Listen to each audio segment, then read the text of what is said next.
Number एक, कोशिश की जा रही है कि एम्बेसी के सारे बंदे वहां पे बुलाए जाएंगे।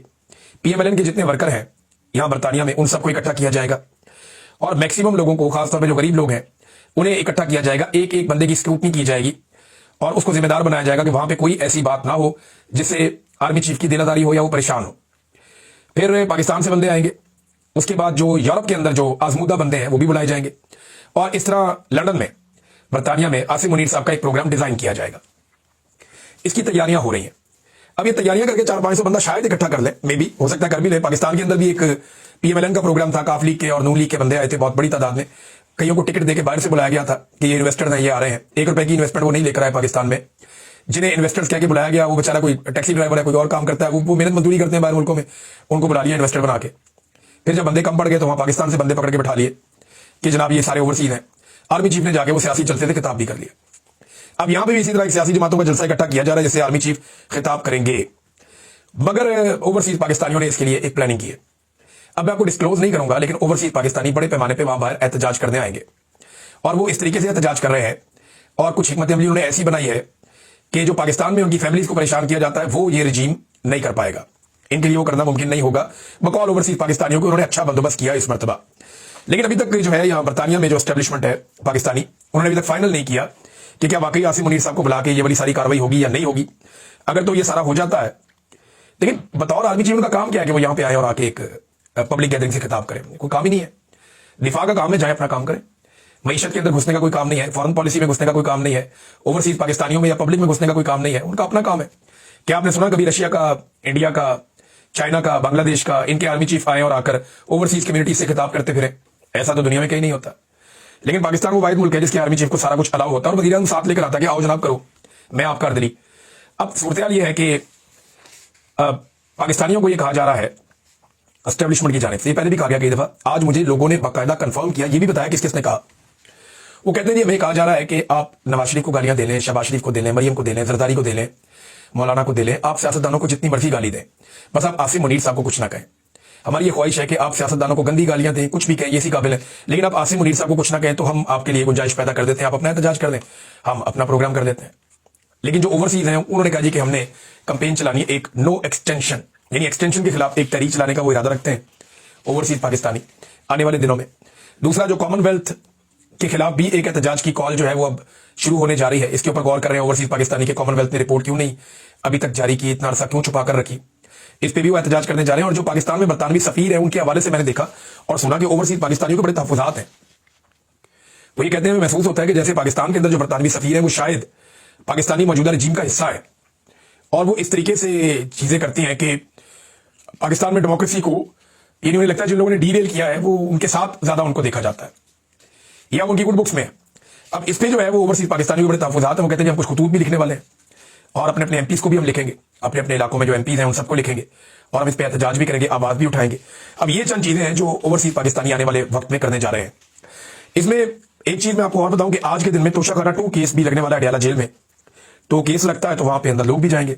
जब जाएंगे तो इमरान खान बोलेगा, जब इमरान खान बोलेगा तो सब सुनेंगे और फिर सब उसी को दोहराते रहेंगे। तो आज का दिन आप ज़हनी तौर पे तैयार रहे कि अगर तोशाखाना वाले केस में लोग अंदर पहुंच गए और इमरान खान साहब को बात करने का मौका मिल गया तो याद रखिएगा बड़े पैमाने पे आपको बयान सुनने को मिलेंगे। और आज आपको अगर उनकी फैमिली, उनकी बहनें अंदर गई तो फिर आपको बहुत सख्त स्टेटमेंट सुनने को मिलेगा। अगर बहनों को रोक दिया गया, मीडिया अंदर गया, तो फिर भी आपको तगड़ा स्टेटमेंट को सुनने को मिल सकता है। लेकिन अगर मखसूस लोगों को भेजा गया तो फिर शायद जो स्टेटमेंट आप तक पहुंचे वो सेंसर करके आप तक पहुंचे। लेकिन उम्मीद यह है क्योंकि अदालत वाला दिन है तो लोग चले जाएंगे अंदर, जाके वो बात कर पाएंगे, सुन भी पाएंगे इमरान खान साहब की बात। तो देखना यह है कि इस पे इमरान खान साहब क्या रिएक्शन देते हैं और किस तरह की बात करते हैं। नाज़रीन, मौजूदा हुकूमत ने, अभी मैं आपको बताया ना कि शहबाज राणा साहब के खिलाफ भी एक इंतकामी कार्रवाई शुरू कर दी गई है, तो खबर जरा उनकी ले लें। अब जब तक वो निशाना बनते रहेंगे, उनकी खबरें जो है बड़ी इंपॉर्टेंट रहेंगी हमारे लिए। वो बताते हैं मौजूदा हुकूमत ने पिछले 31 दिनों में लगभग 1733 अरब रुपए का नया कर्जा लिया। 1733 अरब रुपए का कर्जा लिया 31 दिनों में, एक महीने में 1733 अरब रुपए। इसको अगर आप डिवाइड करें ना 31 के ऊपर 1733 को, तो ये लगभग 56 अरब रुपए से ज्यादा बनता है रोजाना। अब मुझे आप बताएं 56 अरब रुपए कितने होते हैं? 100 करोड़ का 1 अरब होता है। 100 करोड़ का 1 अरब होता है और 56 अरब रुपए ये रोजाना खर्च कर रहे हैं। ये 56 अरब रुपए रोजाना किसके ऊपर खर्च कर रहे हैं? क्या किसी को खाना खिला रहे हैं? नहीं। क्या कोई पनाहगाहें चला रहे हैं? नहीं। क्या कोई दस्तरखान चला रहे हैं? नहीं। क्या ये लोगों का मुफ्त इलाज कर रहे हैं हेल्थ कार्ड के जरिए से? नहीं। क्या कोई नई सड़कें बन रही हैं? नहीं। क्या कोई नए डैम्स बन रहे हैं? बिल्कुल नहीं। क्या कोई नए प्रोजेक्ट्स बन रहे हैं? बिल्कुल नहीं। क्या कुछ अस्पताल नए बनाए जा रहे हैं? हमें कोई नजर नहीं आ रहे। क्या स्कूल बन रहे हैं जो पहले वाले वो प्राइवेटाइज हो गए? क्या नई यूनिवर्सिटीज बन रही हैं? बिल्कुल नहीं बन रही। क्या पाकिस्तान के अंदर ये सरमाया लगाया जा रहा है? पाकिस्तान से तो लोग अपना सरमाया निकाल कर लेकर जा रहे हैं। तो ये पैसा जा कहां रहा है रोजाना की बुनियाद पे? किसकी जेब में जा रहा है? कौन ये पैसा खा रहा है? किसी को कोई पता नहीं है। ये बड़ा अनफॉर्चुनेट है कि हम हिसाब नहीं कर सकते कि रोजाना हमारा पैसा निकालकर कौन ले जाता है और कहां खर्च कर देता है। तैमूर झगड़ा साहब ने नाज़रीन जो मामला उठाया था कि मेरे जो प्रिजाइडिंग ऑफिसर है और जो मेरे रिटर्निंग ऑफिसर है, इनकी तो इंक्वायरी तो करी, इन्होंने मेरा रिजल्ट कैसे जारी कर दिया। एंटी करप्शन ने मामला उठाया और नतीजे पे पहुंच गई और वहां पे गवाहियां भी आ गई कि इलेक्शन चोरी हुआ है। साथ ही इलेक्शन कमीशन बीच में आ गई, एंटी करप्शन को मना कर ये काम नहीं कर सकता। खैबर पख्तूनख्वा की हुकूमत को कह दिया। अब झगड़ा साहब खैबर पख्तूनख्वा की हुकूमत को कह रहे हैं कि मैं उम्मीद करता हूं कि आप ऐसा नहीं करेंगे और खैबर पख्तूनख्वा की मिसकंडक्ट की तहकीकात में मुदाखलत नहीं कर सकता इलेक्शन कमीशन ऑफ पाकिस्तान, क्योंकि इन तहकीकात का जारी रहना जरूरी है। इससे भी ज्यादा अहम यह है कि खैबर पख्तूनख्वा हुकूमत अब इंक्वायरी एक्ट के तहत इलेक्शन में धांधली की तहकीकात शुरू कर दे, क्योंकि कॉमनवेल्थ की रिपोर्ट वाला मामला भी सामने आ गया जिसपे तस्दीक हो चुकी है। ये वो कह रहे हैं। तो इलेक्शन कमीशन चाहता है कि तैमूर झगड़ा एमपीए ना बने, क्योंकि अली अमीन गंडापुर साहब को यह लगता है कि अगर वो एमपीए बन गए तो शायद वो वजीर आला भी बन सकते हैं। उनकी इतनी सख्त है और इसीलिए उन्हें सूबाई असम्बली का इलेक्शन हरवाया भी गया है। सहाफी फहीम अख्तर साहब ने फरमाया कि इमरान खान ने पार्टी के अहम अरकान के अलावा गंडापुर साहब को भी ये हदायत की थी खसूसी तौर पे कि वो अहम पेशियों पर अदालत में जरूर आया करें, मगर यहां पे भी हुकूमत उली हुई और इमरान खान साहब की अहम पेशियों पर गंडापुर साहब अदालत में नहीं आते। एक और चीज है नाज़रीन, पाकिस्तान जो है वो भारत से मैच हार गया है, मुकाबले खत्म हो गया। मोहसिन नकवी ने पाकिस्तान की क्रिकेट का बेड़ा गर्क करके रख दिया है, सारी पर्चियां बीच में डालनी है। फिटनेस लेवल ही कोई नहीं है। इंडिया के प्लेयर खड़े होते हैं, उनकी बॉडी लैंग्वेज, उनका फिटनेस लेवल वो कुछ और है। आपके प्लेयर्स का फिटनेस लेवल, उनकी बॉडी लैंग्वेज वो कुछ और है। यानी हम तुक्के से मैच जीतते हैं, तुक्का लग जाए, मारते रहे जीत गए, कोई कथा चल गया जीत गए।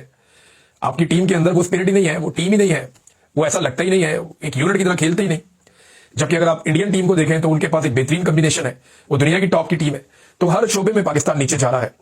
जो मोहसिन नकवी ने किया पाकिस्तान की दाखिली उमूर के साथ कि आज पाकिस्तान का कोई हिस्सा महफूज नहीं है, वही पाकिस्तान की क्रिकेट के साथ किया कि पाकिस्तान की क्रिकेट टीम आज किसी भी टीम से महफूज नहीं है। हम अभी बांग्लादेश और वेस्ट इंडीज जैसी कमजोर टीमों से बुरी तरह मैचेस हारे हैं। बहरहाल मैंने तो मोहसिन नकवी की वजह से क्रिकेट का बाइकआउट किया था, शुक्र है मैंने ये मैच देखा नहीं, बल्कि खबर में पड़ा कि पाकिस्तान हार गया और बहुत बुरी तरह हार गया। ये हालात। अब तक इतना ही, अपना ख्याल रखिएगा, अपने इस चैनल का भी। अल्लाह हाफिज।